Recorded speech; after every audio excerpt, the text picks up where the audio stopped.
Hello and welcome to today's video. Today's video is on Metoo allegations as a political tactic. I'm not going to discuss how common false Metoo allegations are. I'm purely going to focus on the specific political angle of fictitious Metoo allegations, and even non-fictitious ones. Why would somebody try and ruin someone else's life for political gain? I think this is hard for most people to get their heads around, but most people who get to a position of power got there because they were willing to do what everyone else wasn't. There's an old saying, absolute power corrupts absolutely, and I'm not sure I agree with this. I would argue it's what you have to do to get power and keep it that corrupts you. So Henry VIII executed a lot of members of his court. He executed 2 of his wives, in fact. And what I'm getting at here is Henry probably had to do those brutal things, at least in his mind, to keep the throne.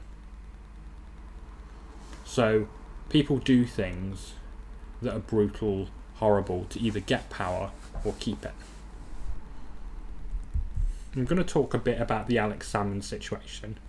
I'm not going to discuss whether I think the allegations made against Alex Salmond were fictitious. However, I am going to discuss the convenient timing. Alex Salmond, for those of you who don't know, was prosecuted for sexual assault and other similar allegations, and he was found innocent. He was found innocent on all counts.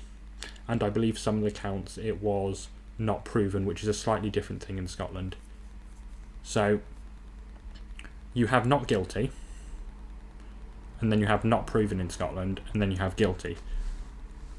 Not proven is apparently a middle ground between guilty and not guilty. I'm not sure whether I agree with not proven, because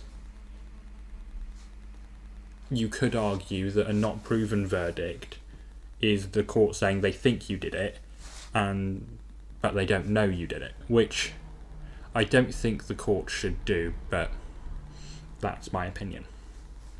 So the timing of the allegations made against Alex Salmond was incredibly convenient. I'm going to leave a Spectator article about this, but basically the allegations happened after Alex Salmond had a fallout with Nicola Sturgeon and left the SNP and was going to set up his own rival group to the SNP. For those of you who don't understand, the SNP for a long time has had basically a monopoly on power in Scotland for the past 10, maybe even 15 years now. But it's important to note that hold on power is starting to wane. For example, the SNP have to have a coalition with the Greens. I think everybody who pays any attention to Scottish politics would probably agree if Alex Salmond, and I believe it was with George Galloway, but that I may be wrong there, had set up a rival party to the SNP, which is pro-Scottish independence, that was maybe more socially conservative. I genuinely think that the hold on power the SNP have would fall apart, because it's important to know that the SNP, especially the modern SNP, gets a lot of support purely on the independence question. If there was another party in Scotland, another major party with a recognisable name, going for the independence angle, I think the SNP would lose a lot of votes and Scottish politics would change forever. So I can certainly see a reason why the SNP would either go looking for these type of allegations and encourage people to come forward with those type of allegations, even if they didn't exist, because the political benefit for the SNP for SNP with Alex Salmond getting his name dragged through the mud, whether the allegations were true or not, he was found not guilty,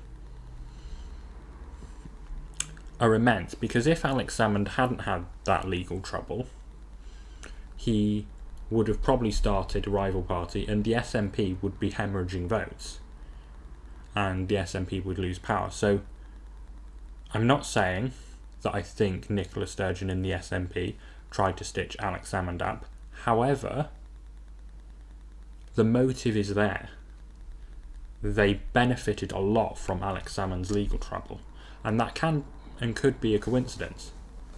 But that's for you to decide. I'm going to link an article from The Spectator, which is about the Alex Salmond thing, and it goes through the exact details, and the article, the author at least, discusses it quite interestingly and points out that certain things were known by certain people, and it's a very interesting article. The author of the article sort of agrees with me that he does think the timing of Alex Salmond's legal trouble was very convenient for the SNP. Brett Kavanaugh. I think Brett Kavanaugh is an uncontroversial example of where Metoo allegations have either been searched for by opposition research or somebody has been encouraged to come forward and maybe make stuff up.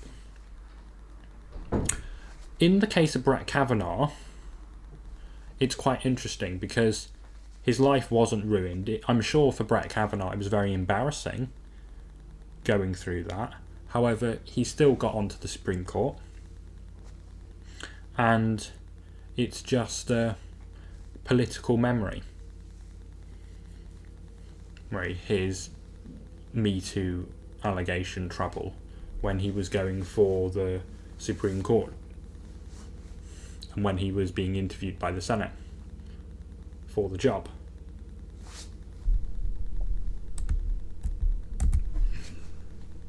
How does it work making political use of Me Too allegations? You obviously have what I'll call the first type, which is allegations of either not just Me Too, but embarrassing information that would cost a politician their seat, is known by the party or known by the journalistic establishment, and when that politician, or it doesn't have to be politicians, it can be anybody who has power, finds themselves disagreeing with and running counter to the media and public establishment, those, whether they're allegations that have been made or whether that's just embarrassing childhood moments for that politician, get revealed. I mean, the best example of this is David Cameron. David Cameron apparently, and to be fair, he did confess to this, got a blowjob off a pig. And I don't remember the exact circumstances of this, but it was quite convenient timing, and it did seem like a, well, Dave, get in line, remember who you are, and remember who we are, and remember what we have on you. That's the sort of first example, I would say, of political use of Me Too allegations, or just embarrassing information. The information is already there, and it's used as blackmail material or on politicians and public figures. The second type is probably the type that is more rare, and I hope it is rare. You have political factions finding people who grew up with a politician or a public figure or whoever and paying them to make stuff up in the media. That's possible. I hope that it doesn't happen. For example, journalists in the UK aren't allowed to pay for stories anymore. because apparently that would happen a lot. You would get journalists paying people for information, and people would just make stuff up. I'm hoping that's less common than it is now, or than it apparently was. And then you've got the third type, which is you have someone who is insane, has mental health issues, who makes something up about a politician they don't like, who they maybe grew up with.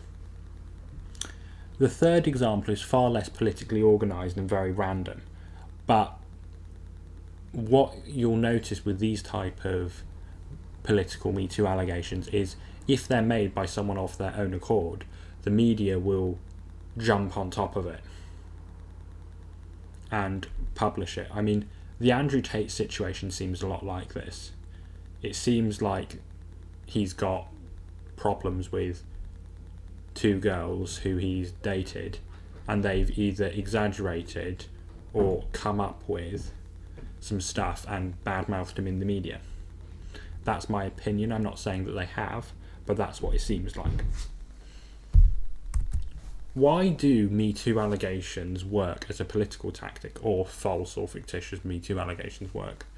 Because politics is not necessarily about policy, especially when it comes to elections. It's about the person you're voting for. In venture capital, they have a saying, I invest in the person, not the company. And the same is sort of true with politics.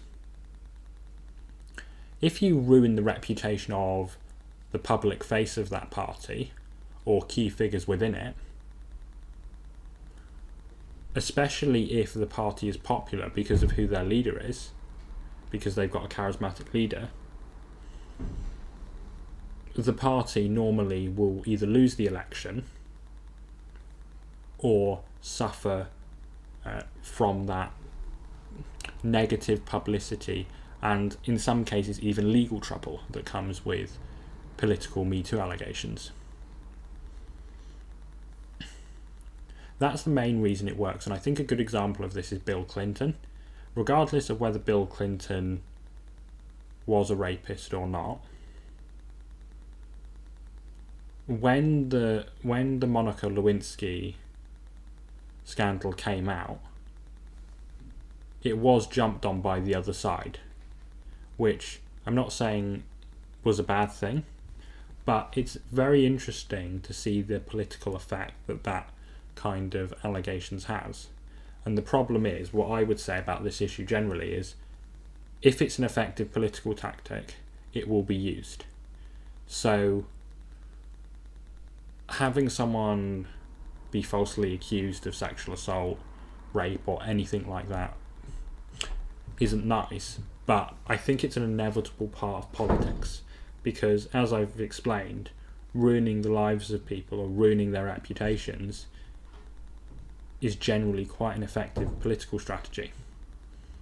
Because if you ruin someone's reputation and their reputation is linked with a political organisation, that political organisation is going to be discredited.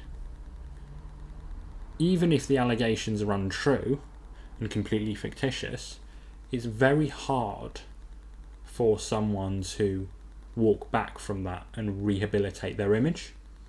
Because let's take with Alex Salmond. You'll talk to any Scottish person or any group of Scottish people, half of them will think he did it and is a nonce, half of them won't. So regardless of what the truth is, if you tar someone with a false allegation of something in the media, what will happen is at least half or a significant number of the electorate will believe it.